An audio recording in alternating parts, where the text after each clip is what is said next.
The room smells of ink, incense, and old blood. Not fresh, not dramatic, but remembered.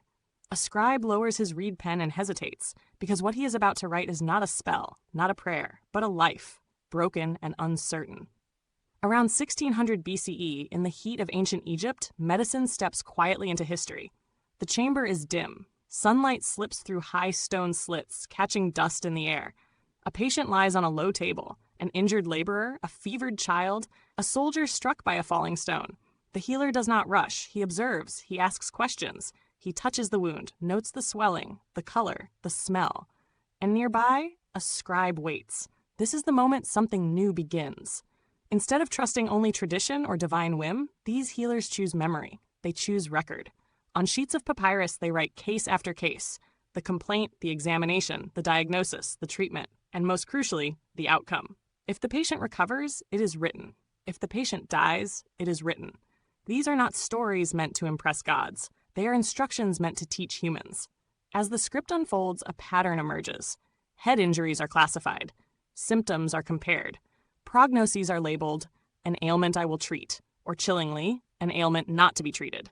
The words are calm, honest, almost modern. Midway through the scroll, something shifts. The healer admits uncertainty. Some conditions respond to honey and linen bandages. Others do not. And instead of hiding failure, the papyrus preserves it. Knowledge no longer resets with each generation. It accumulates. Tension builds not from drama, but from responsibility. Every line written is a decision passed forward in time. A mistake becomes a lesson. A success becomes a guide. The papyrus itself becomes a silent teacher, whispering across centuries. This is the emotional climax, not a cure, but a realization.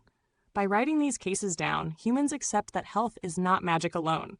It is observation, pattern, learning from pain so that the next person might suffer less. When the final lines are written, the room grows quiet. The patient breathes or does not. The ink dries either way. And thousands of years later, we are still listening. Modern medical charts, clinical trials, and case reports all trace their lineage back to these fragile papyri. To a moment when someone decided that human experience was worth preserving, even when it hurt.